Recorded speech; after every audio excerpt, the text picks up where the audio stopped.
하나님, 우리의 기도를 들어 주시옵소서. 창조주 되시며 역사의 주관자 되시는 하나님 아버지, 코로나19의 창궐 앞에 아무것도 할 수 없는 저희의 나약함과 교만을 회개합니다. 모든 나라와 교회 그리고 모든 공동체와 개인이 주님의 도우심을 간구하며 엎드리오니 불쌍히 여겨 주옵소서. 전능하고 신실하신 하나님, 속수무책으로 번지고 있는 코로나19를 주님의 능하신 발로 막아 주옵소서. 우리를 돌보아 주옵소서. 우리가 죄악에서 돌이켜 우리를 낮추고 주님의 얼굴을 구합니다. 주님께서 들으시고 우리를 용서하시며 회복을 약속하신 말씀을 이루어 주옵소서. 무엇보다 코로나19 확진자와 가족들에게 성령께서 위로와 평안을 허락하여 주옵소서. 또한 예수 그리스도의 보혈로 속히 치유되게 하사 억눌려 있는 두려움에서 벗어나게 하옵소서. 우리의 지혜와 능력이 되시는 하나님, 코로나19 확산 방지와 치료를 위해 불철주야에 쓰는 의료진, 정부 그리고 수많은 봉사자들을 기억해 주옵소서. 주께서 저들의 지혜와 능력이 되시어 이 사태를 올바르게 수습하게 하옵소서. 그들을 감염으로부터 보호하여 주시고 맡겨진 자리에서 최선을 다해 국민을 섬기게 하옵소서. 불안한 사회 분위기 속에 서로를 향한 혐오와 불신의 풍조로 백성의 마음이 나눠지지 않게 하옵소서. 코로나 사태로 발생한 경제적 어려움이 속히 회복되게 하시고 특별히 큰 어려움을 겪고 있는 소상공인들을 보호하옵소서. 오늘 이 시간 우리의 예배를 기쁘게 받아주실 주님, 우리는 변함없이 예배의 자리에 나왔습니다. 가정에서 예배를 드리는 예배자도 있습니다. 모든 성도가 뜨겁게 예배하는 예배자가 되게 하옵소서. 우리 주님께서 임재하시기를 간구하나이다. 응답하실 하나님을 믿습니다. 도와주실 하나님을 기대합니다. 환난 날에 도와주실 주님을 기다립니다. 영원한 아버지가 되시는 예수 그리스도의 이름으로 기도하옵나이다. 아멘. 오늘 우리에게 주실 하나님의 말씀은 에레미야서 2장 4절로 8절의 말씀이 되겠습니다. 야곱의 집과 이스라엘의 집 모든 족속들아, 여호와의 말씀을 들으라. 나 여호와가 이와 같이 말하노라.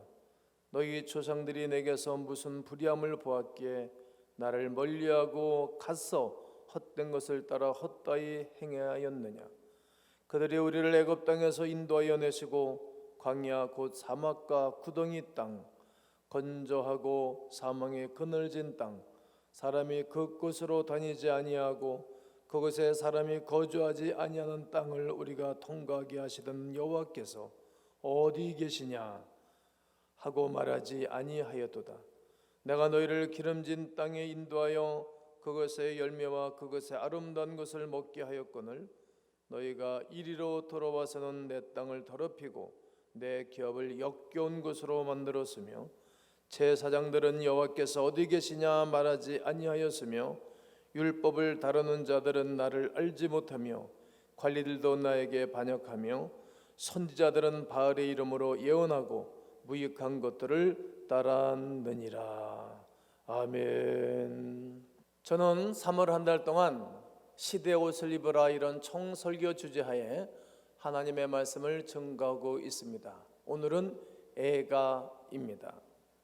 2주 동안 칡과 등나무라는 제목으로 말씀을 전하였습니다. 서로 어울릴 수 없는 칡과 등나무의 갈등은 양보하지 않고 배려하지 않는 우리네 삶과도 같습니다. 갈등이 만연한 시대입니다. 양극화의 시대입니다. 내 자신의 편에 서지 아니하면 적폐라고 말합니다. 자신의 편을 들어주지 않으면 배척합니다. 골이 깊어 어찌할 바를 모르겠습니다.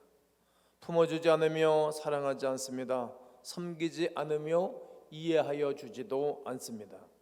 이런 이야기는 비단 정치적인 문제만 말하는 것이 아닙니다. 경제 양극화도 심합니다.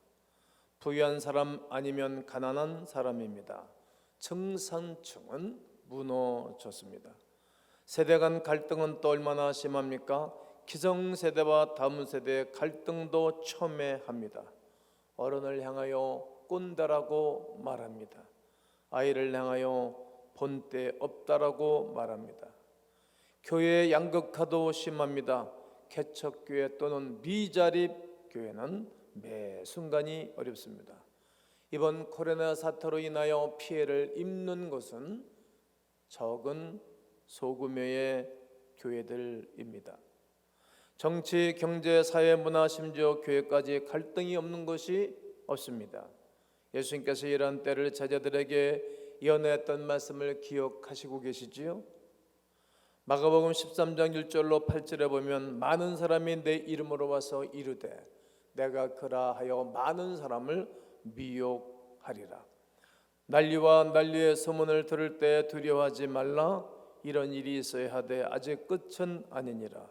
민족이 민족을, 나라가 나라를 대적하여 일어나겠고 곳곳에 지진이 있으며 기근이 있으리니 이는 재난의 시작이니라.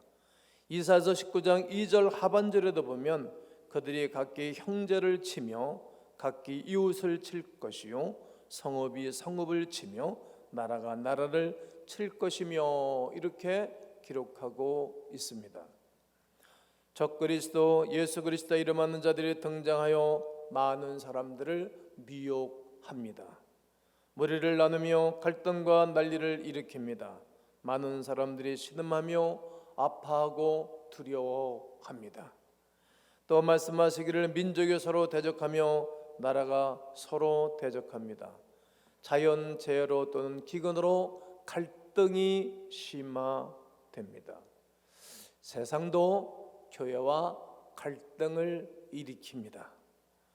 마가복음 13장 13절에 또 너희가 내 이름으로 말미암아 모든 사람에게 미움을 받을 것이나 끝까지 견디는 자는 구원을 받으리라. 코로나19의 진원지가 우한 아닙니까? 사람들은 그 진원지가 마치 교회인 것처럼 책임과 비난을 교회를 향하여 퍼붓고 있습니다. 그러나 일구를 더욱 퍼뜨린 것은 신천지 집단이 아닙니까? 최성규 목사님은 신문에 신천지 교회라고 쓰면 안 된다라고도 말하였습니다. 그것은 교회가 아니라 사회비 집단일 뿐입니다. 교회가 교회이기 때문에 미움을 받는 갈등의 시대에 이르렀습니다. 지난주에 말씀을 드렸듯이 이럴 때일수록 더욱 교회의 역할이 중요합니다. 갈등과 양극화의 시대에 암울하고 고통받는 이때에 예수 그리스도라는 옷을 입고 아버지의 사랑으로만이 해결할 수 있습니다. 작은 아들과 큰 아들, 큰 아들과 작은 아들이 자기들이 그 갈등을 해결해야 했습니까? 아닙니다. 아버지가 해결해야 했습니다. 인류의 아버지이시며 모든 이들을 지으신 하나님 아버지께서만이 모든 갈등을 해결할 수 있습니다.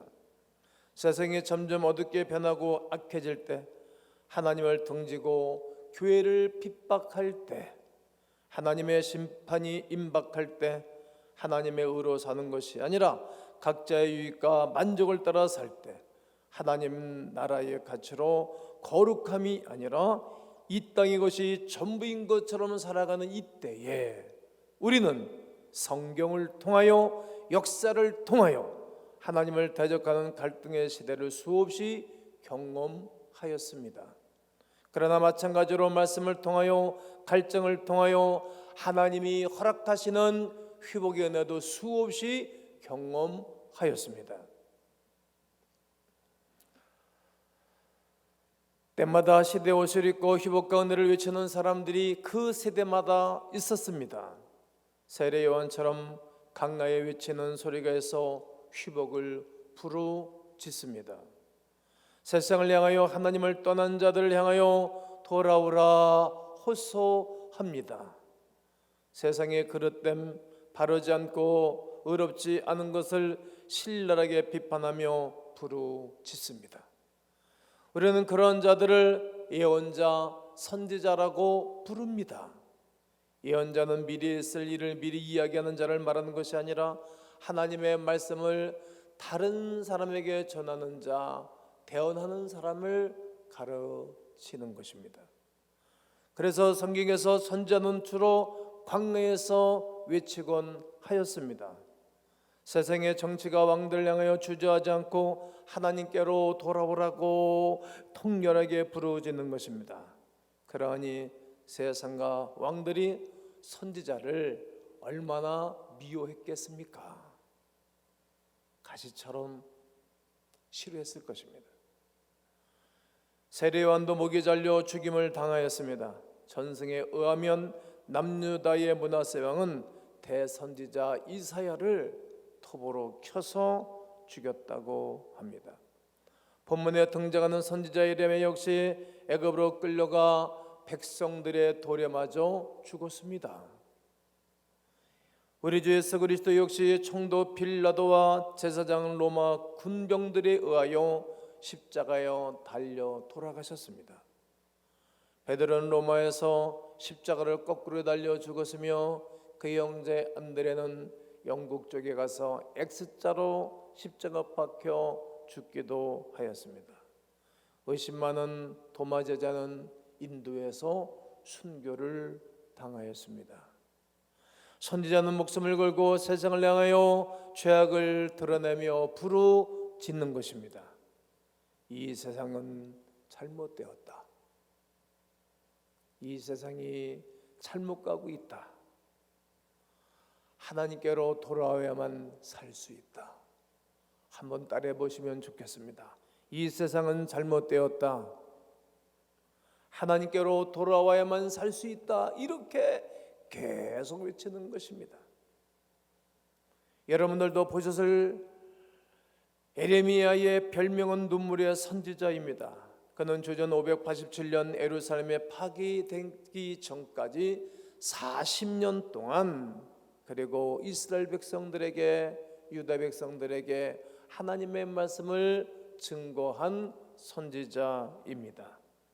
그는 이스라엘의 고달픈 역사 중에서도 가장 끔찍한 그런 시기에 하나님의 말씀을 백성들에게 전하였습니다. 편안할 때 말씀을 증거하는 것보다는 어려울 때 말씀을 증거하는 것이 더 어려운 것입니다. 예레미야서는 눈물로 가득합니다. 예레미야는 단순히 하나님의 말씀만을 전하는 것이 아니라 하나님의 감정도 함께 느끼고 있는 것입니다. 또 예레미야서는 분노로 가득합니다. 하나님이 이스라엘을 향한 분노와 심판을 언급하시며 그들이 뿌린 악의 열매를 거두게 될 것이라고 선포하는 것입니다.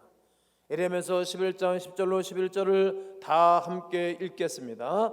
그들이 내 말 듣기를 거절한 자기들의 선조의 죄악으로 돌아가서 다른 신들을 따라 섬겼은즉 이스라엘 집과 유다 집이 내가 그들의 조상들과 맺은 언약을 깨뜨렸도다.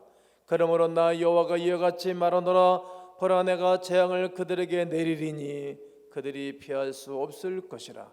그들이 내게 부르짖을지라도 내가 듣지 아니할 것인즉. 이 분노는 어떤 사람이 자기를 방해하는 대적에게 화를 내는 분노가 아닙니다. 고통당한 사랑의 분노입니다. 하나님의 열정적으로 관심을 가지고 보이신 관계, 깊은 관계 속에서 일어나고 있는 분노입니다. 마치 배신당한 남편이나 거절당한 아버지가 마음속에서 깊은 사랑으로 씨름하면서 슬픔과 고통에 젖어 있는 분노입니다. 도대체 이스라엘 유다의 백성들은 어떤 잘못을 저지른 것입니까? 하나님의 선택하시고 자녀라 부르시는 그들을 향하여 분노와 사랑의 눈물을 동시에 표출하시는 이유는 무엇입니까? 짧게 당시 이스라엘 역사를 이야기하면 예레미야가 태어나기 전 100년 전부터 근동 지방은 아수르에 의하여 천하였습니다. 주전 735년 아람 아람과 북이스라엘이 아수르에 대적하기 위하여 동맹을 맺었으나 남유다는 거절합니다. 이로 인해 아람과 북이스라엘은 남유다를 끊임없이 공격하는 것입니다. 선지자 이사야는 남유다를 향하여 하나님의 보호를 신뢰하라고 외쳤지만 그를 무시하고 아수르의 도움을 요청합니다. 아수르는 남유다의 결정으로 아람과 북이스라엘을 무너뜨리고 남유다를 속국으로 삼게 됩니다. 또 히스기야가 남유다의 왕이 되고 종교개혁을 실시하지 않습니까? 정치적으로는 속국으로 삼은 아수르를 대적하게 되는데 또다시 하나님을 의지하지 않고 이집트와 동맹을 맺지만 오히려 예루살렘이 포위가 되는 공포와 위기에 빠져듭니다. 그리고 주전 687년 유다의 왕이 된 므낫세는 아수르 통치에 완전히 굴복하고 아수르의 이방 종교를 열렬히 받아들입니다. 므낫세가 통치한 50년간 유다는 종교적 타락, 배교, 혼합주의가 극심하였습니다. 이와 함께 사회적 억압, 불의, 폭력, 유혈 사태가 끊이지 않았습니다. 에레미야는 이렇게 악했던 왕 므낫세 통치 말기에 태어나 종교적, 사회적 악함이 가장 극심한 시기에 어린 시절을 보냈던 것입니다. 하나님께서 유다 백성 이스라엘을 향하여 슬퍼하고 분노하는 이유가 보이십니까? 에레미야서 2장 5절에 나 여호와가 이와 같이 말하노라 너희 조상들이 내게서 무슨 불의함을 보았기에 나를 멀리하고 가서 헛된 것을 따라 헛되이 행하였느냐. 창조주여 구원자이신 하나님을 멀리하고 헛된 것을 따랐던 세대가 바로 그 세대였습니다. 선지자는 목숨을 걸고 백성과 왕을 향하여 부르짖습니다. 주변 강국의 힘을 의지하지 말라. 아람, 이집트, 아수르, 바벨론 그 누구도 의지하지 말라. 더 위대하신 하나님의 권능을 의지하라. 이방 종교와 우상에 굴복하지 말라. 전심으로 하나님을 예배하라. 이렇게 말씀하고 계신 것입니다. 이스라엘 믿는 하나님은 어떤 분이십니까? 우리가 믿고 예배하는 그 하나님은 어떤 분이십니까? 에레미야서 2장 6절 7절에 보면 우리를 애굽에서 인도해내신 분이시다. 즉 우리를 죄와 허물 가운데서 인도하신 분이시라는 것입니다. 또 하나님은 광야의 어려운 그 길을 무사하게 통과하게 하신 분이시다. 우리가 태어나면서 오늘까지 살면서 수없는 어려움 가운데 있었지만 하나님은 우리를 지나가게 하시고 또 이기게 하시고 승리하게 하신 하나님이신 것입니다. 요즘 어렵지요? 힘드시지요? 전 세계 어렵지 않습니까? 또 여기에서 하나님의 백성들이 엎드리고 하나님께로 돌아오면 또 어려움을 지나가게 주실 것입니다. 그리고 또 하나님은 어떤 분이시라고 말씀하시는 것입니까? 그들이 가나안 땅에 따라가서 복되게 살게 하신 하나님이시라는 것입니다. 젖과 꿀이 흐르는 아름다운 땅의 수산을 먹게 하시고 오래전부터 약속하시고 그 언약을 지키신 하나님이십니다. 그런데 지금 이스라엘을 보십시오. 2장 8절에서 그들의 상태는 이러합니다. 제사장들은 여호와께서 어디 계시냐 이렇게 말하지 않는다는 거예요. 율법을 다루는 자들은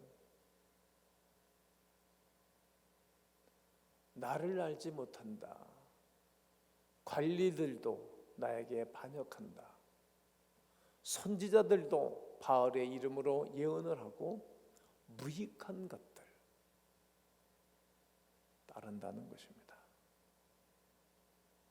제사장도 율법을 연구하는 그 율법사들도 그렇고 정치인도 선지자도 다 하나님을 배도하고 무익한 길에 서서 하나님을 배도하는 것입니다.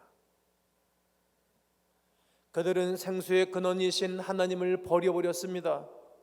하나님이 아닌 이 세상의 것들로 살 길을 걸어가고 선택하는 것입니다. 제가 가끔 부르는 찬송 중에 나의 만족과 유익을 위해 가지려 했던 세상 일들을 또 다시 붙잡고 살아가는 것입니다. 예레미야서 2장 13절에 내 백성이 두 가지 악을 행하였나니 곧 그들이 생수의 근원 되신 나를 버린 것과 스스로 웅덩이를 판 것인데 그것은 그들을 가두지 못할 터진 웅덩이들이니라. 스스로 판 웅덩이입니다. 하나님 없이도 잘 살 수 있다는 얘기지요. 운물에 대해서 성경은 말합니다. 생수의 근원 하나님 아버지이십니다. 이사야서 12장 3절에 그러므로 너희가 기쁨으로 구원의 운물들에서 물을 기르리로다 이렇게 말씀하십니다. 기쁨의 생수의 근원은 하나님 아버지이신데 하나님을 버린 것이 그들의 죄악이었고, 그리고 스스로 이 땅을 살아가는 것입니다. 우리가 이 땅을 힘있게 복되게 살아갈 수 있다라고 말하는 것입니다. 이것이 죄악이었습니다. 마가복음 8장 15절에 예수께서 경고에 이르시되 삼가 바리새인들의 누룩과 헤롯의 누룩을 주의하라고 말씀하십니다. 종교인들의 누룩, 정치인들의 누룩을 조심해야 합니다. 그들은 잘못된 것을 퍼뜨리는 누룩입니다. 오히려 심판을 통하여 바르지 않은 이 세상으로 이겨가려고 합니다. 회복과 은혜를 통하여 열방을 회복시키며 구원함으로 당신의 궁극적인 목적 하나님 나라를 이루시는 것입니다. 마치 토기장이가 그의 뜻대로 그릇을 만들어내듯이 이 세상이 하나님의 손에 달려있기 때문입니다. 돌이키지 아니한 백성을 향한 눈물의 호소가 보이십니까? 들리십니까? 우리 속에 그런 호소력이 세상으로 퍼져나오는 것을 나는 아는 것입니다. 자꾸만 약해지는 세상을 향한 창조주의 분노 말입니다. 얼마나 세상이 악해지고 있는지 모릅니다. 하나님을 다 배도하고 하나님이 없는 우리들의 세상을 만들어가려고 하는 저들의 배도 말이지요. 예레미야 슬픈 노래는 지금 이 시대에도 계속 이어지고 있는 것입니다. 하나님을 의지하지 않고 이 세상의 방법으로 문제를 해결하라고 합니다. 각자의 뜻이 옳다고 고집하며 하나님을 삭제하고 오히려 자신만 드러내는 시대입니다. 내 편이 아니면 가차없이 매장하죠. 아주 은혜가 없는 세대입니다. 기다림과 사랑과 포용과 하나됨이 없는 시대입니다. 믿는 성도도 하나님을 의지하지 않고 하나님의 일하심을 붙들지를 않습니다. 그런데 사랑하는 성도 여러분, 시편 23편 3절에 내 영혼을 소생시키시고 자기 이름을 위하여 의의 길로 인도하시는도다 말씀하고 계십니다. 소생의 히브리어는 슈브입니다. 슈브의 원뜻은 되돌아가다 이런 뜻인데 회개하고 되돌아가는 것입니다. 구약 성경에서 특히 선지자들이 회개를 부르짖을 때 대표적으로 쓰는 언어이기도 합니다. 슈브는 새로지다라고도 쓰여지고 있습니다. 예레미야는 눈물로 부르짖으며 슈브를 외쳤습니다. 돌아오라는 것이죠. 오라는 것입니다. 하나님의 외침에 귀 기울이지 아니하는 세대를 향하여 말이죠. 애굽으로 끌려가고 돌에 맞아 죽어가면서도 어린 시절 하나님이 그에게 주신 소명을 따라 슈브를 외쳤습니다. 슈브, 슈브. 하나님께로 돌아와야 합니다. 바리새인, 종교인, 헤롯 정치인, 왕도 모든 백성들도 하나님께로 돌아와야 합니다. 이것이 답입니다. 하나님의 말씀을 붙잡고 회개해야 합니다. 하나님의 권능으로만이 새로워져야 할 것입니다. 예레미야의 슬픈 노래, 감정과 그리고 아픔이 섞여 있는 이 노래는 오늘 우리들의 노래입니다. 오늘 우리가 이런 노래를 부르고 하나님의 백성들 향하여 외치는 이 세대에 하나님이 우리를 향하여 들으시고 역사하시는 거룩한 손길을 보아야 합니다. 우리 주님은 수고가 무거운 짐진 자들아 다 내게로 와라, 내가 너희를 쉬게 할 것이라고 말씀하고 있습니다. 우리의 모든 수고의 짐, 무거운 짐 수없이 많습니다. 코로나19라는 전 세계 위기 앞에 여러분은 무엇을 의지하고 계십니까? 누구를 바라보고 계십니까? 하나님의 말씀을 붙잡고 깨워 이 시대의 옷을 입기를 주 예수 그리스도의 이름으로 권면합니다. 새 언약을 맺음으로 완전한 하나님의 나라가 임하기를 기대하셔야 될 것입니다. 하나님이 진정 우리의 주인이 되고 우리는 그의 백성이 되는 것입니다. 작은 자부터 큰 자까지 모두가 하나님이 하나님 되시도록 하나님 앞에 엎드리고 하나님을 사모하는 우리들에게 다시 한번 회복의 은혜와 그리고 하나님의 긍휼이 임하게 될 것입니다. 우리 주님이 제자들에게 하신 말씀 중에 또 여인들에게 하신 말씀 중에 나를 위하여 울지 말고 너와 너희 자녀들을 위해서 울라고 말씀하십니다. 이 세대에 어디 가서 실컷 놀고 싶은데 울 때도 마땅치 않지 않습니까? 하나님께로 돌아와 실컷 울고 기도하고 간구하는 중에 하나님의 위로와 회복의 은혜가 난 여러분 가운데 있게 되시기를 주 예수의 이름으로 축원합니다. 축원합니다.